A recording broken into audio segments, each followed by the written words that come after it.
Minhas amigas, meus amigos, presentes aqui na nossa casa, os que nos assistem pela internet, pelo nosso canal do YouTube, sejam todos bem-vindos nesta noite muito especial para nós, porque estamos nos aproximando daquela data em que os nossos corações batem mais forte pela presença do nosso amigo Jesus. Então, pensando nele e nos deixando envolver pelos amigos espirituais da nossa casa, que atendem às solicitações de Jesus, nós vamos orar.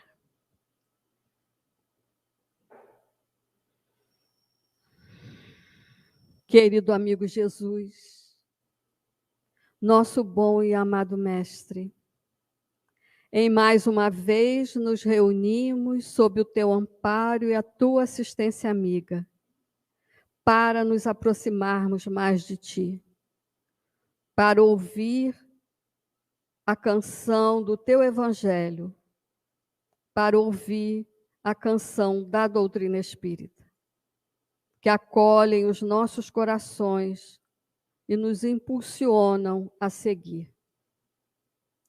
Tu vai à frente no caminho, Senhor, nos apontando as nossas necessidades, mas nos amparando nos tropeços, nas quedas, nas pedras do caminho.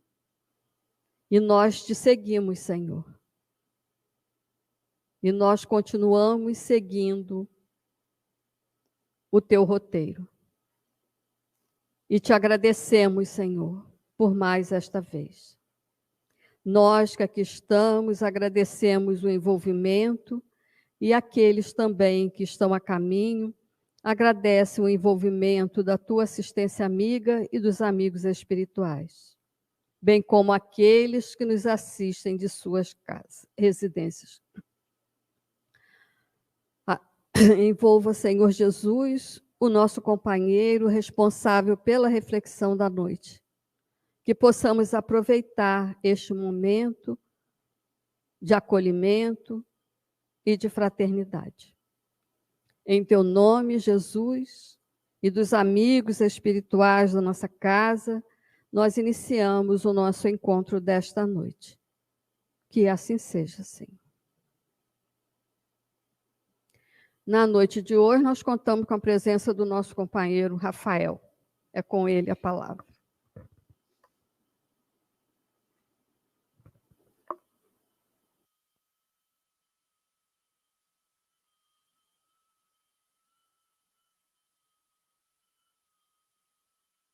De paz e bem para todos vocês. Uma boa noite a todos. É sempre uma alegria muito grande aqui retornar. E quando a gente vem por ocasião do Natal, que comemoramos na virada do próximo domingo para a segunda-feira, eu desde o início saúdo a todos com um Feliz Natal. Pedindo a Jesus, esse amigo celeste, essa alma que vem velando pelos nossos passos, que possa estar com cada um de nós, com os nossos familiares, possa nos intuir na noite de hoje para que a nossa conversa fraterna sensibilize os nossos corações para a importância desta data. Era também uma noite nas proximidades do Natal, quando Francisco, aquele que se fez o êmulo do Cristo, o êmulo porque foi a alma que talvez mais bem imitou Jesus quando esteve conosco na sua proposta terrena. Fazia muito frio, em verdade, nevava, porque no hemisfério norte, em dezembro, é inverno.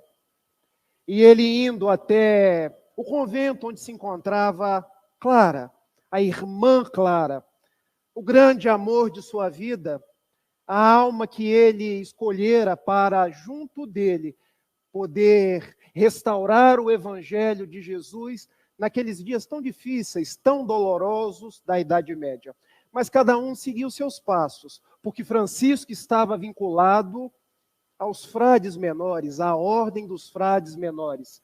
Já a nossa irmã Clara estava vinculado à ordem das Clarissas, mas eles se viam, Eles conversavam entre si, e na ocasião do Natal, Francisco gostava de visitar a irmã Clara. E chegando à porta do convento, Clara vem ao encontro dele. Se abraçam, conversam por muito tempo, falam dos desafios de ser cristão, no mundo com tantas dificuldades. Falam do desafio de amar as pessoas quando o mundo conhecia as cruzadas, a Inquisição. Falam do desafio de restaurar uma igreja que deve ter por base o amor, a fraternidade, a simplicidade. E depois de horas conversando, que para eles soaram como se fossem apenas alguns minutos, Francisco se despede e diz: minha irmã, eu preciso ir. Não vá, meu pai, fique mais um pouco. Os franciscanos costumavam chamar Francisco de meu paizinho seráfico, nosso irmão sol, porque Francisco tinha uma radiação de vibrações positivas que aqueles que conviviam com ele o chamavam paizinho seráfico, irmão sol. Não vá, meu pai, dizia a irmã Clara, eu preciso ir. E quando você vai voltar? E Francisco, de uma forma muito poética, responde à irmã Clara: quando voltar a primavera, eu estarei de volta. E Francisco, dando alguns passos em meio à neve que se fazia densa, eis que brota um botão de rosas. Francisco era um médium incomum, de grandes propriedades, de efeitos físicos. E ele propicia que no meio de todo o gelo nascesse um botão de rosas. E irmã Clara olha para ele e diz: então volte, meu pai, porque a primavera já voltou. E Francisco volta, dá mais um abraço em irmã Clara e ambos choram. Eu conto essa história inicial porque quando estamos no trabalho do bem, quando estamos sintonizados com Jesus, é sempre primavera. Há sempre flores no caminho. Quando nós nos aproximamos do Natal, é bem possível que na vida de muitos de vocês, as lágrimas teimam em rolar. Às vezes pela desencarnação de um ente querido. Às vezes pela miséria econômica. Outras vezes por conta de processos obsessivos, processos de brigas na família, processos os mais diversos que nos fazem sofrer. O mundo muitas vezes nos apresenta a invernia, as dificuldades do cotidiano, que nos fazem vergar sobre o peso das provações. Mas quando estamos em contato com Jesus, quando guardamos a certeza da presença do Evangelho nas nossas vidas e cultuamos essa mensagem luminosa nos nossos corações, é sempre primavera. A primavera que brotou então naquelas terras safras de Israel. Foi a mesma primavera que brotou naqueles dias tumultuados de Assis. A mesma primavera que Allan Kardec, quando na Rue de Rivoli, em 18 de abril de 1857, caminhando rumo à loja de Messier Danty, para começar a vendagem do Livro dos Espíritos, é a presença de Jesus dizendo para nós: eu sou o pão da vida. Aquele que me segue nunca terá sede. Aquele que crê em mim sempre andará em paz. Eu sou o grande doador, o grande benemérito das vossas vidas. E é esse mesmo Jesus que nós recordamos por ocasião do Natal, para que ele venha fazer morada nas nossas vidas. Falar então do Natal não é apenas pensar nas rabanadas, que particularmente eu adoro. E agora, para quem já está com a taxa de glicose um pouco alta, nós já podemos comer rabanada diet. E aqueles que estão com colesterol alto, pode fazer rabanada ao forno. Para tudo tem jeito, gente. A única coisa que não tem jeito é quando a gente não segue no rumo dessa divina estrela chamada Jesus. Natal não é apenas a época da troca dos presentes. Eu já encomendei a Gabriele o meu, cruzando o dedo para que ela não esqueça. Quando eu era mais jovem, Ângela, a gente dizia assim, não esqueça a minha calói. Ainda se diz assim, Hamilton? Eu acho que hoje os jovens já não dizem mais desse jeito. Mas todo mundo gosta de ganhar presente, mas o nosso maior presente chama-se a presença de Jesus nas nossas vidas. Meus amigos, Jesus é a eterna primavera por vindoura. Não esqueçamos disso. Quando ligamos a televisão e ouvimos falar de guerra na Ucrânia, guerra na Terra Santa, e já se cogita até uma guerra na América do Sul, lembremos de Jesus. Lembremos da sua presença entre nós, lembremos das páginas do Evangelho, onde ele, em João capítulo 13, versículo 35, nos convida, meus discípulos serão conhecidos por muitos se amarem. Natal, então, é tempo de pensar em tudo isso e permitir que esse amigo celeste renasça nos nossos corações, nos nossos propósitos.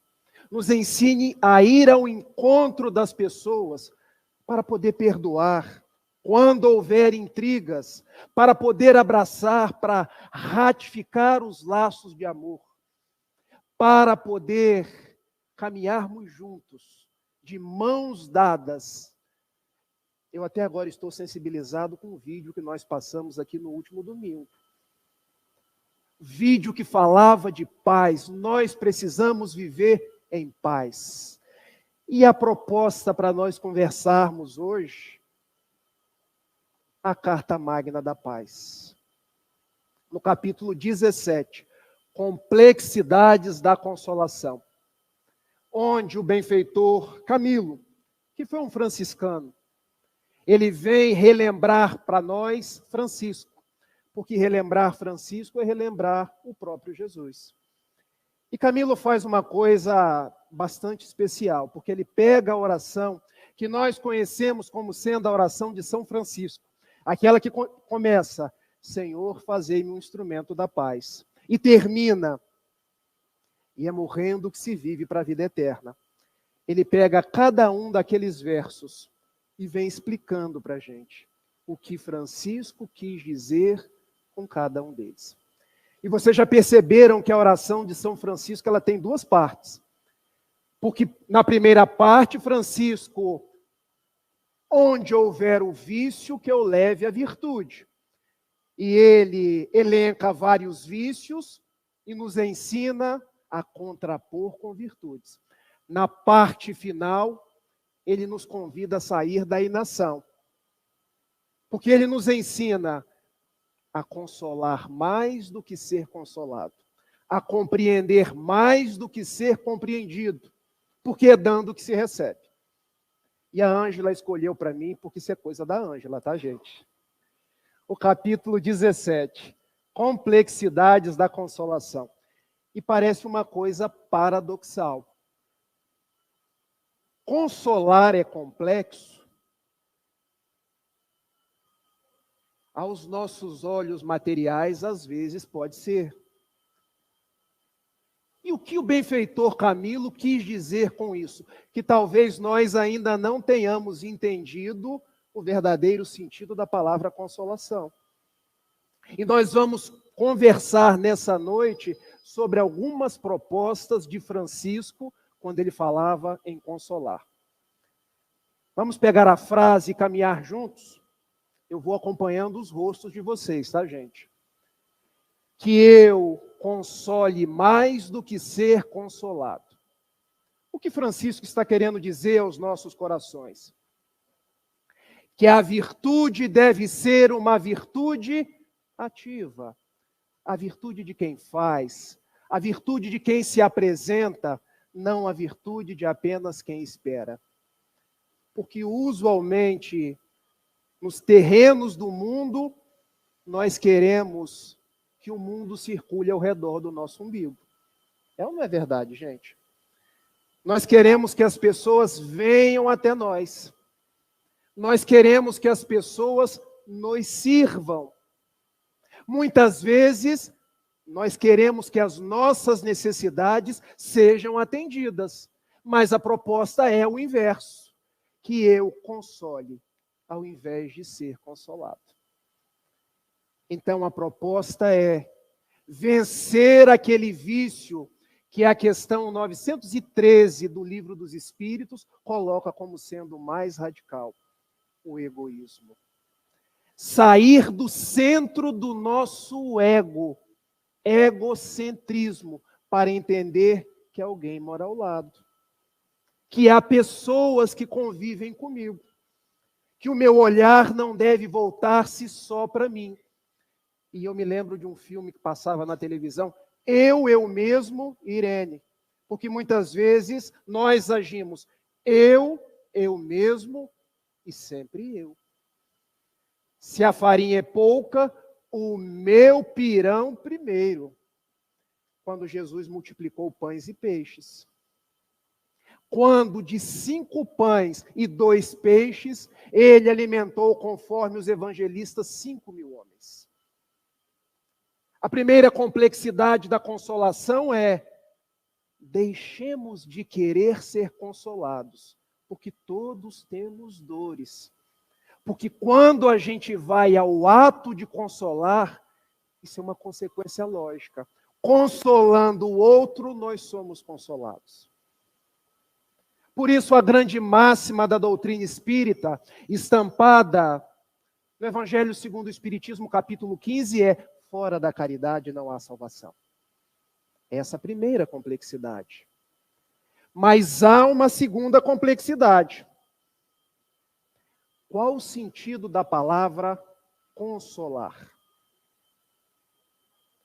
Porque usualmente eu imagino que consolar é tirar a dor da outra pessoa. Será? Será que quando eu consolo alguém, eu estou tirando o problema dela? Ou será que consolar refere-se ao desespero, ao enfrentamento da dificuldade, à forma como eu passo pelo problema? Pergunta que eu faço para vocês. Não precisam me responder, retórica. Há alguém no mundo sem problemas? No último mês de novembro, nós contabilizamos 8 bilhões de criaturas no planeta Terra. Há alguém que não tenha um problema? Tem, Zezinho? Se tiver alguém aqui, pode levantar a mão. Não tem. Porque consolar não é tirar o problema de ninguém. Consolar é ensinar a pessoa a lidar com o desespero. É adquirir uma nova forma de enfrentar a dificuldade. Porque pedras no caminho todos nós temos, até o poeta tinha. No meio do caminho há uma pedra. Eu preciso aprender a contornar a pedra. Porque eu posso chorar, eu posso me desesperar, eu posso gritar, eu posso me relacionar com Deus, tal qual quem escreve uma carta para o PROCON. Já viram uma pessoa que se relaciona com Deus como quem escreve uma carta para o PROCON? Por que você fez isso comigo? Por que, Deus? Você acha que existe só eu de Rafael? Tem vários. É porque o problema nas nossas vidas é uma escola. A dor é pedagógica. Nós aprendemos com a dificuldade. Faz parte do nosso crescimento. Imaginem se eu, quando a crisálida está rompendo, eu vou lá e ajudo. Ela não ganha musculatura, ela não vira borboleta. Consolar, então, não é subtrair a dificuldade de ninguém, é ensinar a pessoa a lidar com o desespero. E até mesmo nas questões materiais. Porque vejam, eu dou uma cesta básica. Estou consolando, porque estou matando a fome. Mas a fome volta, gente. A sede volta. A necessidade do agasalho volta. Consolar é a pessoa entender que ela vai precisar lidar com aquela dificuldade e, num determinado momento, ser ela própria o vetor da transformação. Se eu ajudo a pessoa a passar por um dia de doença, eu não tiro a doença dela.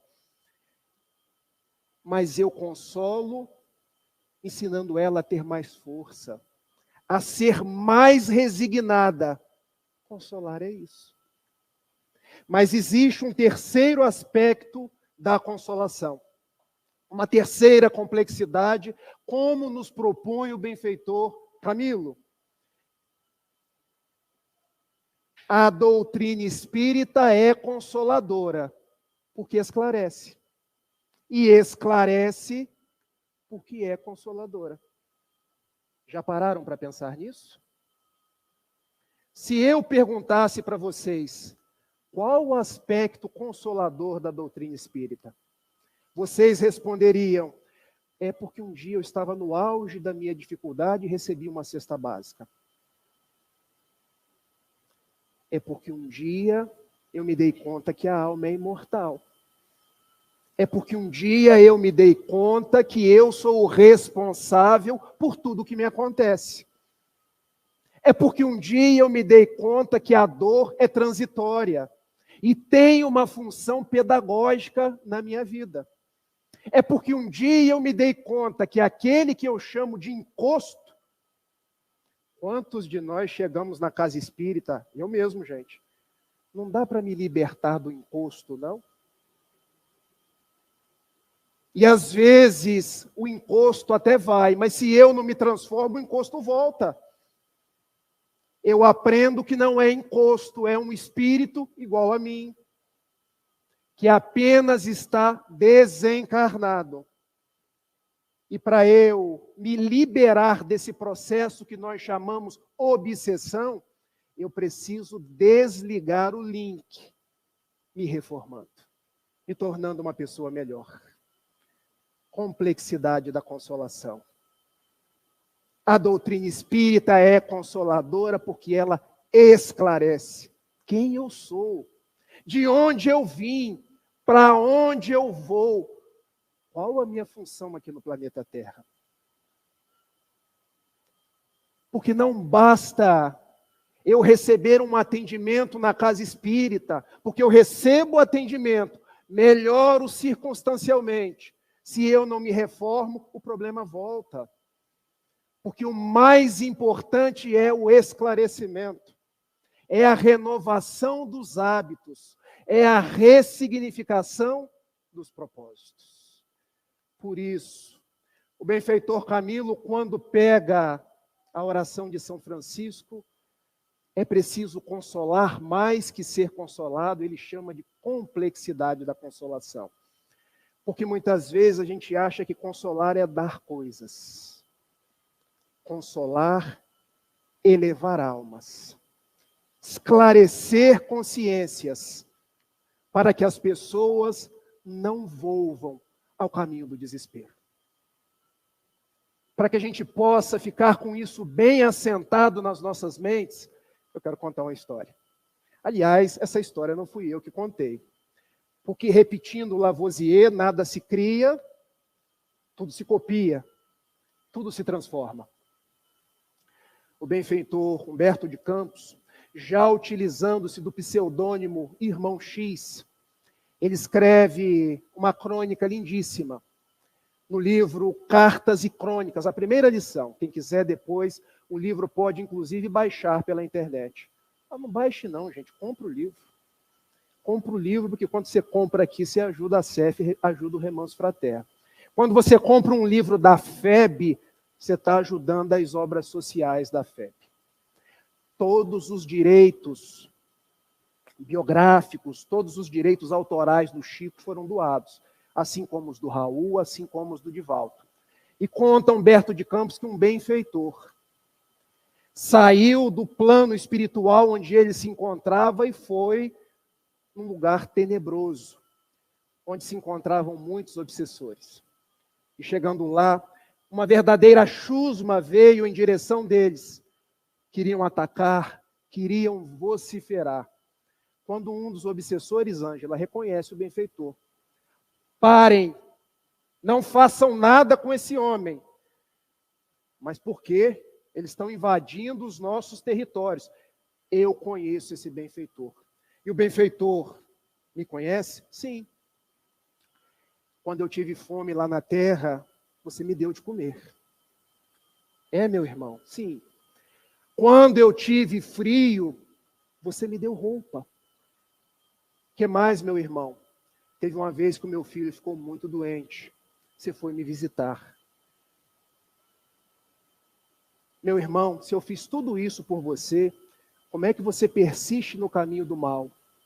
Como é que você hoje continua como um obsessor de pessoas que na terra estão tentando o caminho do bem?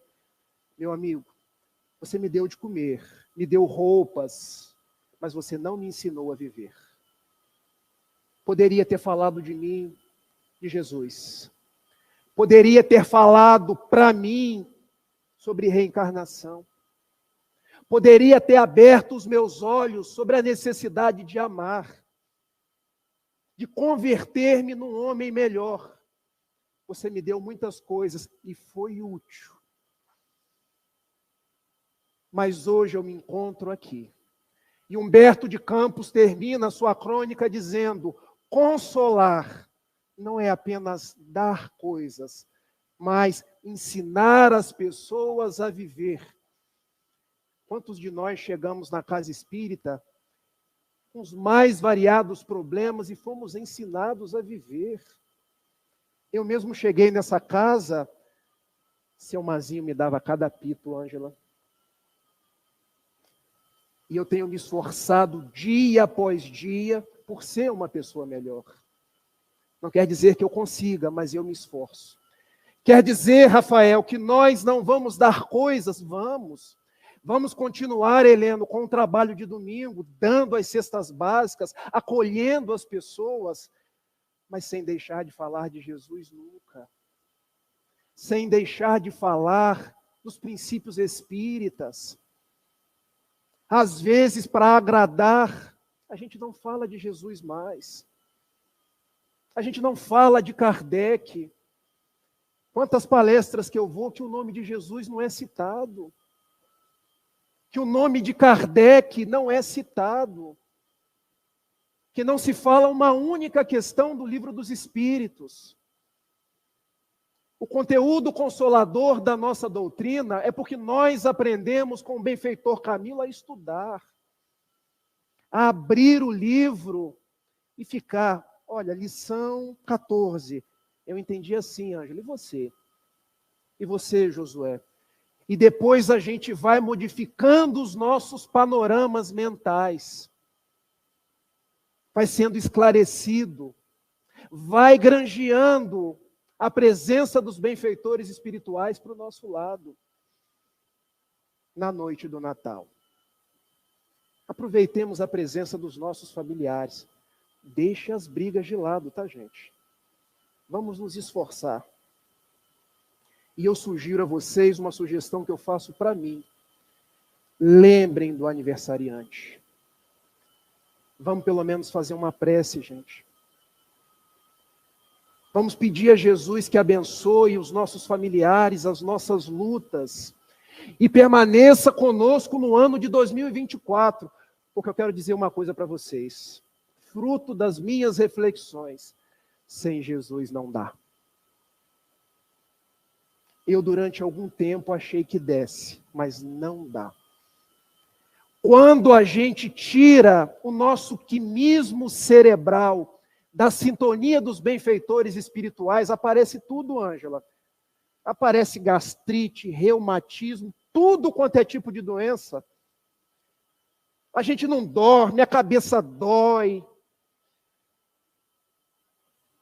Quantas e quantas vezes o benfeitor Camilo falou: vamos pensar que existe uma divina estrela brilhando no céu das nossas vidas e nos convidando: vem, Rafael, vem que eu te espero. Vem amar, vem ser uma pessoa melhor. Vem envidar os vossos melhores esforços. porque o tempo é agora. Às vezes eu participo de algumas rodas de conversa e as pessoas me fazem as perguntas mais diversas. E é sempre assim, gente. A pessoa pergunta, a gente não tem tempo nem para respirar, a gente tem que responder. Então eu lembro sempre do benfeitor Camilo. E uma das coisas que ele falava, e parece que a voz dele repercute, faça tudo na vossa vida como se você estivesse no primeiro momento. Com a alegria do primeiro momento. E como isso, a alegria do primeiro momento? Você se lembra-se de quando você deu o primeiro beijo? Foi ou não foi alegre? Você se lembra, Heleno, quando você ganhou o primeiro salário? Foi ou não foi alegre? Tudo que a gente vai fazer, a gente faz com a alegria do primeiro momento. Eu, com o meu primeiro salário, Heleno, eu comprei tanto biscoito recheado que depois eu não saí do banheiro. Mas fiz com alegria. Então, quando a gente vier para a casa espírita, alegria. Quando a gente for cumprimentar alguém, alegria. Quando for abraçar alguém, alegria. Quando a gente estiver no grupo de estudo, alegria. Quando estiver na reunião mediúnica, alegria. Mas faça com a responsabilidade que pode ser o último. Alguém aqui sabe o momento da desencarnação? Se souber, me digam, gente. Porque dizem que existe uma fila. Eu queria saber a minha posição da fila, ainda não sei. Mas hoje desencarnação é assim. WhatsApp. Rafael, apresente-se no plano espiritual. Pode ser que eu não encontre vocês semana que vem. O nosso melhor momento é hoje e agora. Alegria por estar com vocês, responsabilidade por agir da melhor forma, porque eu posso não vê-los mais. Na noite do Natal, vamos reverenciar Jesus, lembrar-nos dele, orar para que ele permaneça conosco. E quanto aos nossos familiares, alegria porque nós temos familiares, alegria porque nós temos um pai. Ah, Rafael, mas você não conhece. É uma pessoa tão difícil. Olha, se não fosse ele, você não tinha reencarnado. Eu, às vezes, tenho uma bronca do meu pai. Aí eu chego para ele, meu pai, muito obrigado. De quê? O que você está querendo? Não, pai, se não fosse você, eu não tinha reencarnado. Responsabilidade. Meu velhinho hoje, Ângela, já treme a mão, já treme as pernas.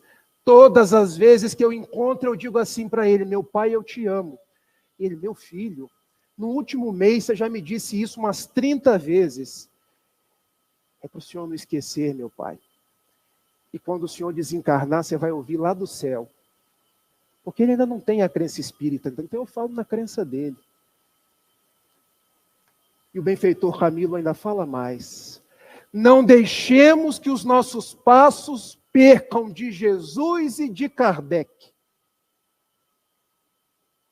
Fidelidade a Jesus, fidelidade a Kardec. Quando a gente está com Jesus, quando a gente está com Kardec, a gente se consola e consola as outras pessoas. Porque quem se aproxima de nós, olha, aquele cara ali é espírita. Como é que você sabe? Olha a forma dele de agir. Olha a forma dele de falar. Um espírita, Tereza, a gente conhece até do jeito que abre a porta. Sabia? Já viram uma pessoa estouvada quando abre a porta? Está todo mundo dormindo ou está trabalhando. O estouvado vem, abre a porta, grita. O espírita abre devagarzinho. Fala baixo para não atrapalhar ninguém. Olha a proposta, meus amigos. Por isso, a complexidade da consolação. Mas eu queria terminar com Jesus. Vamos? Tereza me diz assim, 40 a 45 minutos. Porque se a FEB dá esse tempo, eu não vou te dar mais. Eu, como sou obediente, trouxe até o meu Evangelho de Mateus. Pequenininho, se eu conseguir ler essa letrinha. Capítulo 11, versículos 28 a 30. Porque talvez seja o versículo do Evangelho onde Jesus melhor fala sobre consolação. Gente, eu tenho esse versículo de cor. Mas eu quero ler. Por quê, Rafael? Porque quando a gente lê, fica mais fidedigno. Essa é a versão de João Ferreira de Almeida, é uma versão confiável. Vinde a mim, todos os que estáis cansados e sobrecarregados, e eu vos aliviarei. Vamos dar uma paradinha? Jesus disse que vai tirar o problema de alguém? Disse, gente. Jesus disse que vai aliviar. Olha a complexidade da consolação. Estou junto contigo, mas eu não posso tirar o seu problema. Sabem por quê? Conhecem a história da cruz? Se eu cortar um pedaço da cruz, no final, a cruz é a ponte para chegar nos dias melhores. Então, ser religioso, ser espírita, não é sinônimo de não ter problemas. Mas é um convite a nós vencermos o desespero, o desânimo, seguirmos confiantes. Se eu conseguir que vocês saiam daqui hoje mais confiantes, não por mim, gente, pelos benfeitores. Vamos seguir? Tomai sobre vós o meu jugo. Quem já morou na roça, Luiz, sabe o que é um jugo. Que a gente coloca no boi, coloca no cavalo, para fazer a carroça ou carro de boi. Mas aqui Jesus fala de um jugo, sentido simbólico. Estar sob o jugo de Jesus é estar sob as coordenadas daquele que é o Senhor das nossas vidas. Daquele que nos conhece, daquele que quando Natanael pergunta no Evangelho de João, pode vir algo de bom da Galileia? Natanael, eu já te conhecia, desde quando você estava debaixo da árvore. Estar sob o jugo de Jesus é estar sob o comando daquele que nos conhece, que nos sabe. E olha o que ele diz aqui agora. Aprendei de mim, porque sou manso e humilde de coração. Aprendei de mim. Interessante, né, gente? Esclarecimento. Aprendizado. Ser religioso, então, é uma proposta de estudar, de meditar, de cada vez mais refletir sobre o Evangelho. E ele termina. Porque o meu jugo é suave, o meu fardo é leve. O que ele está querendo dizer? Quando estamos com ele, tudo se faz leve, tudo se faz suave. Daí, quando nós relembramos Francisco, que eu procure mais consolar que ser consolado. E o benfeitor Camilo, que nos convida a pensar nas complexidades da consolação. Porque consolar é esclarecer, é elevar almas, consolar é nos libertar. E há cerca de 800 anos atrás, o nosso irmão Francisco, o nosso pai seráfico, ele estava voltando da Quinta Cruzada, muito triste, praticamente cego, porque a poeira do deserto o havia cegado. Mas ele não diminui o seu ânimo. Retornando para Assis, ele para na cidadezinha chamada Grétio e resolve construir o primeiro presépio. Sabiam disso? Que o primeiro presépio foi construído há 800 anos atrás por Francisco de Assis? E por que a tradição do presépio? Para que as pessoas não se esquecessem de Jesus. Ele pede a algumas pessoas que disponibilizassem bois, que disponibilizassem carneiros. Ele toma de um bebê e coloca numa manjedoura. E na virada do dia 24 para o dia 25, ele celebra o Natal. Relembrando o Evangelho de Lucas, ali no capítulo 2, no versículo 14, quando o anjo aparece aos pastores do campo e diz: eis que vos trago boas novas, que serão de alegria para todo o povo, é porque vos nasceu na cidade de Belém, a cidade de Davi, aquele que é o Salvador, o Cristo de Deus, o menino Jesus. Glória a Deus nos céus, paz na terra, boa vontade para com os homens. 800 anos de presépio. Mais 2000 anos que Jesus vem nos convidando a consolar, para ser consolado. A amar para ser amado, a celebrar o Natal não apenas dos presentes, não apenas das comilanças, mas de um compromisso sincero de fazer deste mundo um recanto de paz, um recanto onde as pessoas sejam fraternas, um recanto onde nós aprendamos a arte de amar, de servir. Eu queria terminar essa fala dentro do tempo que a Teresa me deu, com aquela oração de São Francisco. Quem souber, me acompanhe, ainda que pelo pensamento. Porque eu tenho certeza que Francisco sintonizou-se com Jesus, com o Evangelho, e fez uma verdadeira oração de Natal. Quando nos convidou, Senhor, é Natal. Quando o Natal é todos os dias. Quando o Natal é quando o lobo de Gúbio vem até mim e eu em teu nome amanso. É Natal, Senhor, quando os leprosos do Rivo Torto, que ninguém quer consolar, vêm e eu beijo as feridas deles.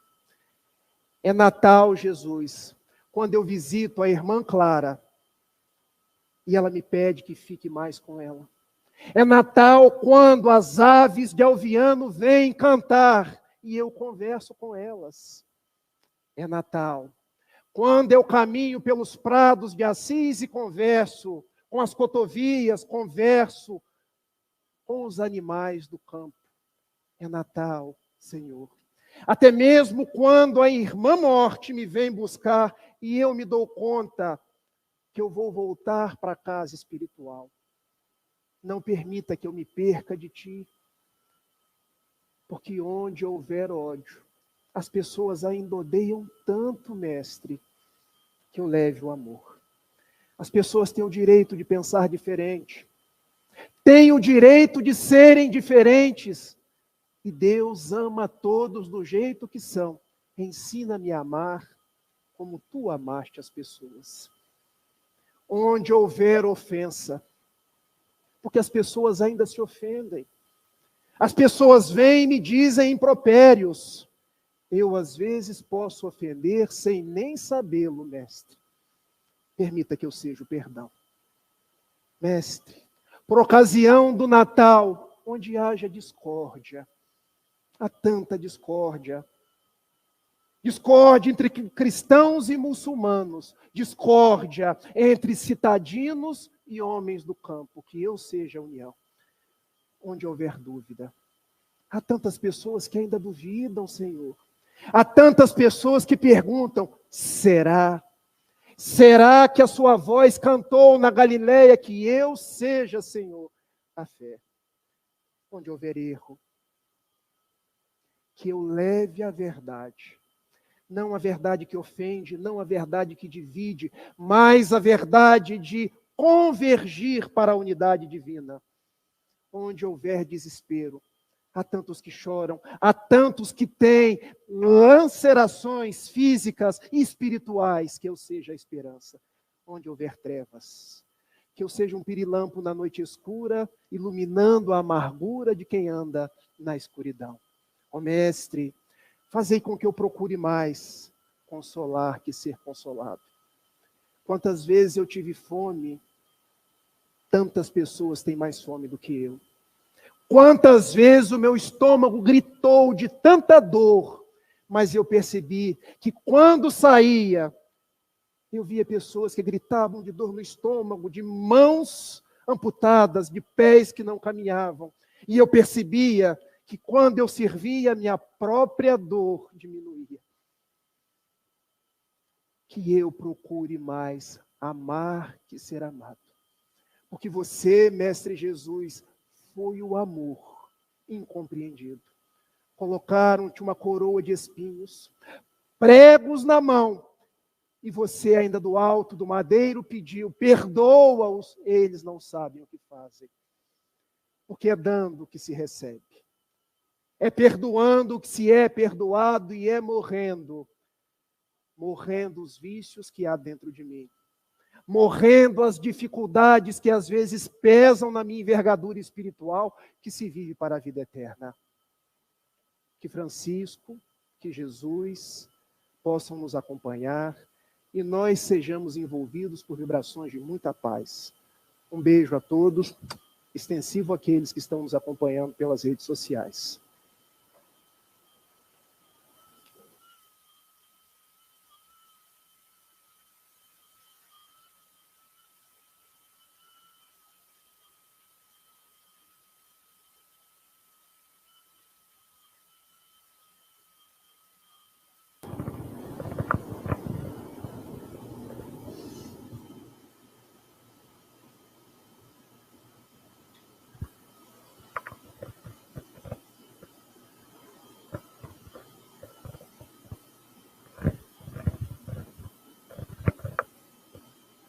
Querido amigo Jesus, nosso bom e amado Mestre, queremos louvar-te, Senhor, nesta noite.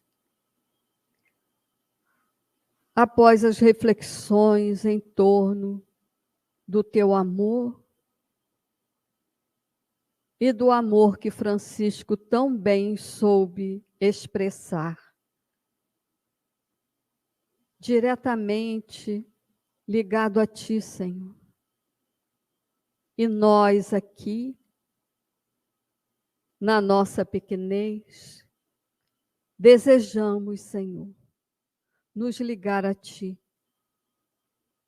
E recorremos a esses amigos espirituais e a Francisco, que nos auxiliem a chegarmos mais próximos de ti, a entender a tua mensagem, a compreender as nossas necessidades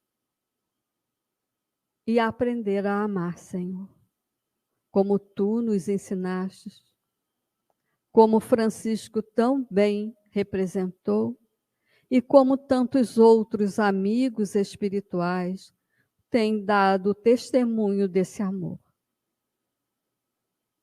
Ao nos aproximarmos, Senhor, das comemorações que a terra faz a ti, queremos agradecer.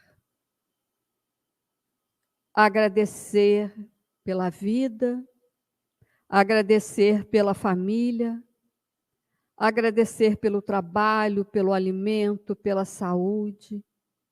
Agradecer, Senhor, pelas dificuldades, pelas dores, que, como bem dizia Francisco, são irmãs que nos auxiliam. Agradecer, Senhor,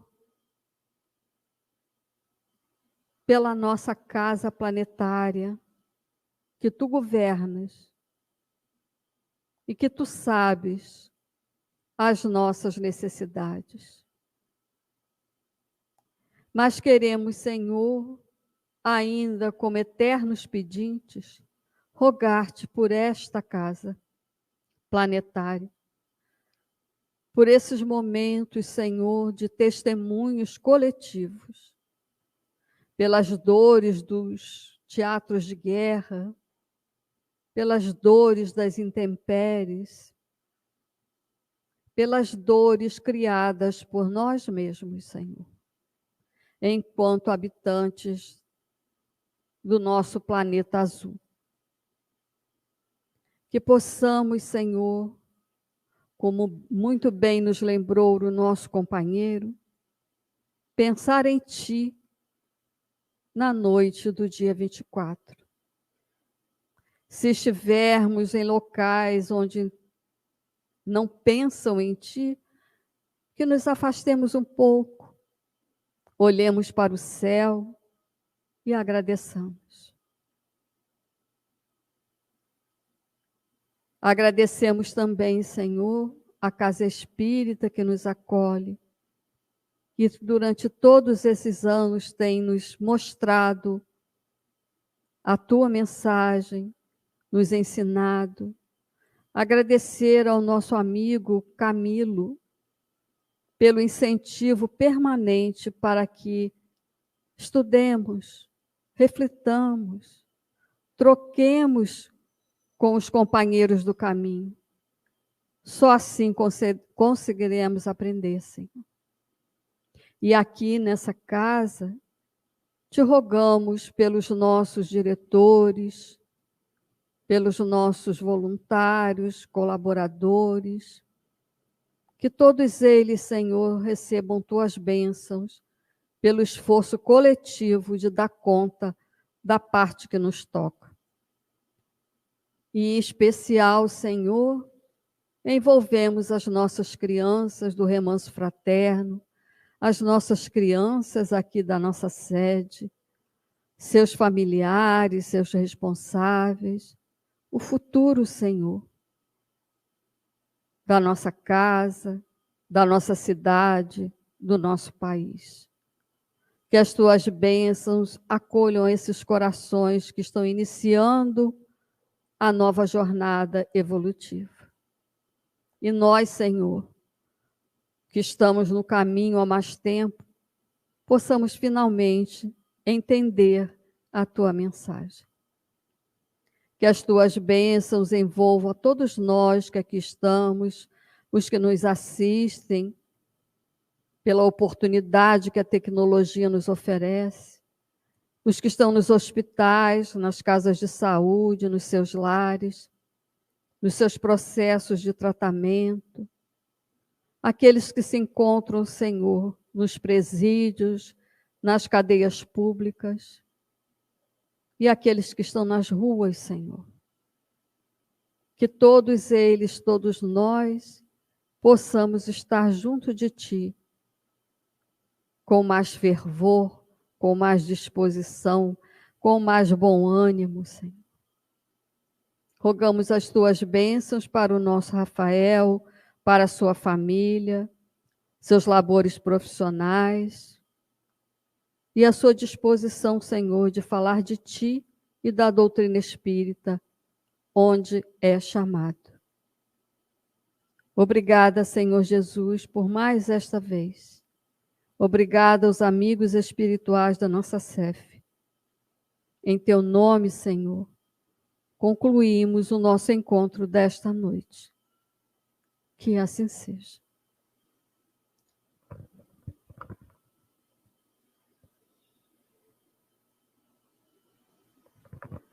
Nós estamos abraçando a todos, desejando que todos tenham uma noite de Natal em paz, em harmonia, junto aos seus familiares, aos seus amigos, e que possamos estar juntos na semana que vem. Boa noite.